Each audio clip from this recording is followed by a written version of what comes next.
이해되셨죠? 그래서 우리가 내년 상반기 우리 크리스마스 특집 영상 저번 영상 꼭 보셔야 돼요. 그때도 한번 말씀을 드렸지만 상반기 위험성 중에 또 한 가지가 될 겁니다.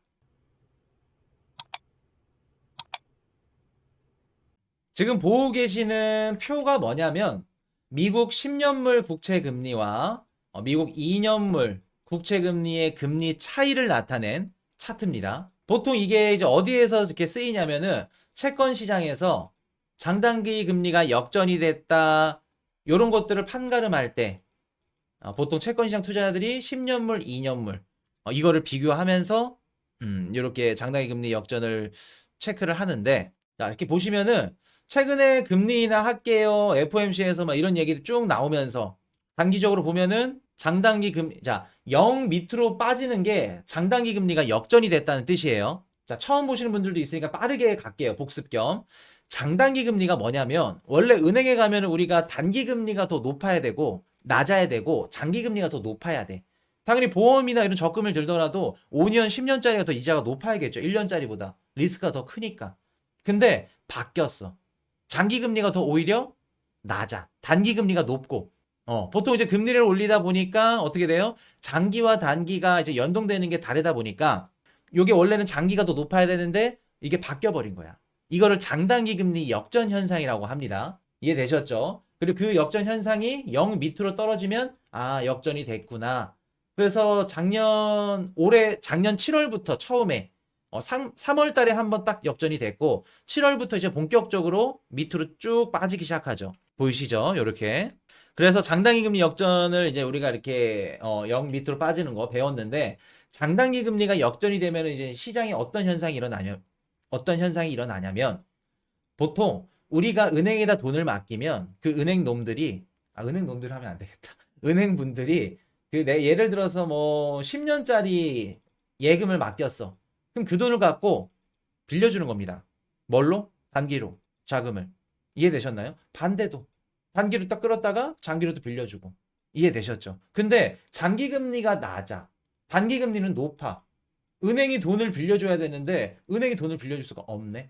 보통 은행이 어떤 식으로 돈을 빌려주냐면 장기 금리로 쭉 빌려준 다음에 이 돈을 단기 금리로 갖고 와서 빌려줍니다. 단기 상품으로. 근데 단기 금리가 더 오히려 낮아, 이윤이. 단기보다. 그럼 은행 입장에서는 대출을 해줄 수가 없는 상황이 도래합니다. 이해되셨나요? 은행이 예대 마진을 통해서 예금과 대출을 통해서 요거 가운데 나는 수익, 차익을 통해서 돈을 벌어먹고 사는데 예대 마진이 안 생기네. 그럼 시장에 대출이 안 나온다는 건 자금이 경색될 수 있다는 얘기죠. 장단기 금리 역전. 자, 볼게요. 올해 3월 달에 살짝 나왔다가 작년 3월이지. 작년 3월 달에 살짝 나왔다가 7월 달부터 장단기 금리 역전이 되더니 어라? 올해 3월 달부터 올해 상반기부터 장단기 금리 역전이 해소가 됐네. 그러다가 또 역전됐다가 최근에 해소가 됐어. 이게 무슨 뜻이냐면은 금리가 꺾였다는 겁니다.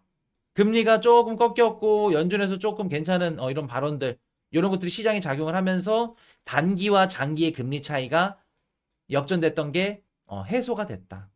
해소가 됐는데 또 벌어졌죠.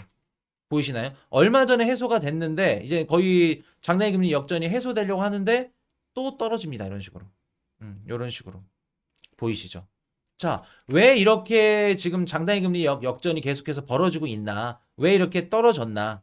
우리가 오늘 그거 배울 겁니다. 그거 배울 거예요. 쉽게 예를 들어가면서 말씀을 드릴 겁니다.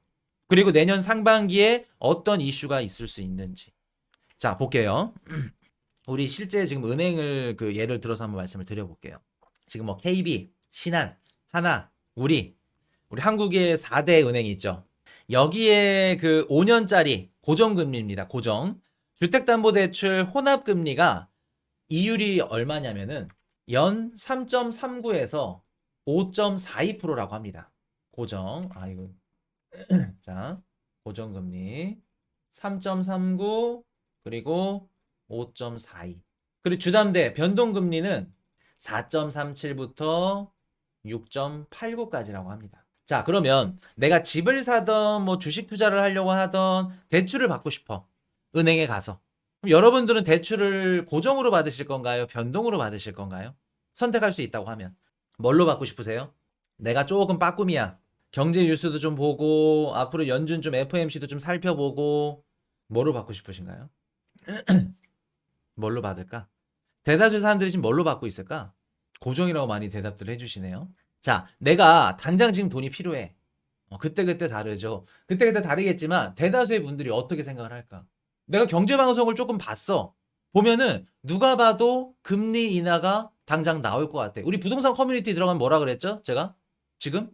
환호성을 지르고 있다. 왜? 금리 인하 될 거니까, 금리 인하 되면 부동산 가격 반등할 거니까 괜찮다. 지금 최저점이다. 대다수의 분들이 그렇게 생각을 합니다. 변동이요. 그렇죠. 대다수의 분들이 지금 금리 인하를 예상하고 있고 얼마 전에 FOMC만 딱 보셔도 아 미국이 이제 금리 인하 틀었구나. 그러면 내가 고정금리 조금 지금 변동보다 낮게 하더라도 지금 당장은 낮더라도 앞으로 더 떨어질 수도 있는데 2년 3년 하는데 높으면은 당연히 돈 아깝지. 대다수의 분들은 어떤 식으로 지금 대출을 받고 있냐면 지금 당장 이율이 비싸더라도 앞으로 금리가 인하될 거니까 떨어질 거니까 변동으로 가겠죠. 그리고 가장 베스트가 장기 대출이 아니라 단기로. 왜? 어떻게 될지 모르니까. 내후년에는 금리 지금보다 더 떨어지겠지. 10명 중 9명 그렇게 생각할 겁니다. 저도 그렇게 생각을 해요. 내년 연말이면 금리 떨어지지 당연히 지금보다. 그럼 누가 미쳤다고 고정금리 그거 싸다 그래서 2년 3년짜리 묶어서 할까? 안 합니다. 그럼 대다수의 분들은 변동금리. 금리 인하하겠네. 그리고 거기다가 플러스 단기 상품만. 지금 당장 내가 돈이 필요하고 그런 분들 입장에서는 고정금리가 유리할 수도 있겠죠. 고정이 더 유리하고 뭐 단기가 유리하고 이건 아무도 모릅니다. 앞으로 어떻게 될지 모르니까. 자, 그러면 이제 은행 입장에서 한번 볼게요. 은행 입장에서는 지금 단기 대출 수요는 증가하는데 장기 대출 수요는 어떨까? 장기 대출은. 장기 대출 하고 싶은 사람이 없어. 지금 굳이. 금리 높은데 나중에 어차피 떨어질 거 뻔한데 내년이 됐든 내후년이 됐든. 그럼 단기 대출 수요는 계속해서 증가하니까 단기 금리는 어떻게 돼요? 단기 금리는 높게 유지가 됩니다. 근데 장기 대출 수요는 어때요? 감소하니까. 장기 금리는 이해되셨나요? 자, 우리 장단기 금리 역전 현상이 어떨 때 발생된다고 말씀드렸죠? 단기 금리가 원래 장기 금리보다 낮아야 되는데 단기 금리는 더 높아. 그리고 원래 높아야 되는 장기 금리는 더 떨어져. 이해되셨나요? 지금 왜 장단기 금리가 역전 현상이 계속해서 더 다시 최근부터 벌어지고 있는지 이해되셨나요? 우리가 딱 보고 얼마 전까지만 하다 장단기 금리 역전 깨지려고 했는데 또다시 벌어졌네. 이거 왜 벌어졌지? 이거 분석하실 수 있어야 됩니다.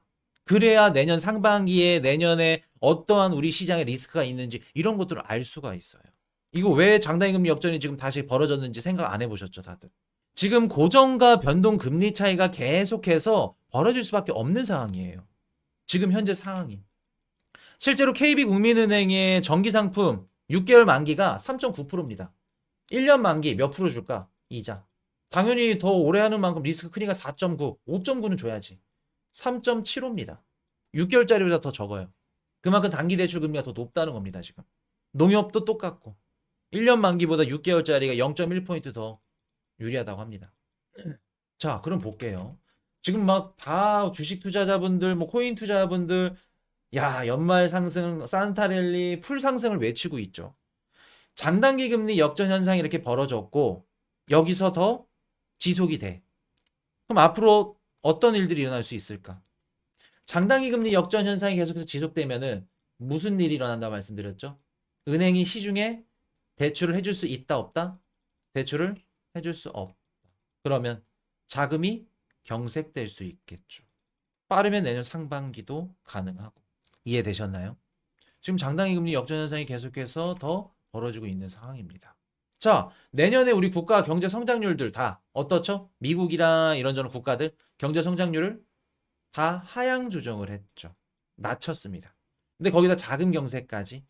자, 내년 상반기 미국 재무부 뭐 발행하죠? 국채 발행합니다. 근데 또 웃긴 게 뭐냐면 장기 국채를 많이 발행할 수밖에 없어요. 요거는 우리 멤버십 방송에서 말씀을 드렸기 때문에 그거는 참고해 주시고. 그러면 장기 국채 발행량이 많다는 건 장기 금리가 어떻게 된다? 또 올라갈 수도 있다. 그럼 코인이슈님 장단기 금리 역전 현상이 완화될 수도 있겠네요.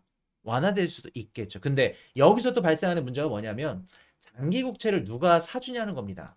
금리가 올라가면서 수급 불안정 수급 불안정 문제가 불거지면 그것도 골치 아프다는 거예요. 이해되셨나요? 그러면 금리가 떨어져서 장기 시중에 있는 자금이 경색될 수도 있는 가능성 한 가지. 그리고 장기 국채 금리가 상승해서 우리 올해 7, 8, 9 이때 나왔던 국채 금리 상승이 다시 나올 수도 있는. 이해되셨죠? 그래서 우리가 내년 상반기 우리 크리스마스 특집 영상 저번 영상 꼭 보셔야 돼요. 그때도 한번 말씀을 드렸지만 상반기 위험성 중에 또 한 가지가 될 겁니다. 이해되셨죠? Hey, I got a confession. Been losing all momentum. Just because it's easy, that don't make it better.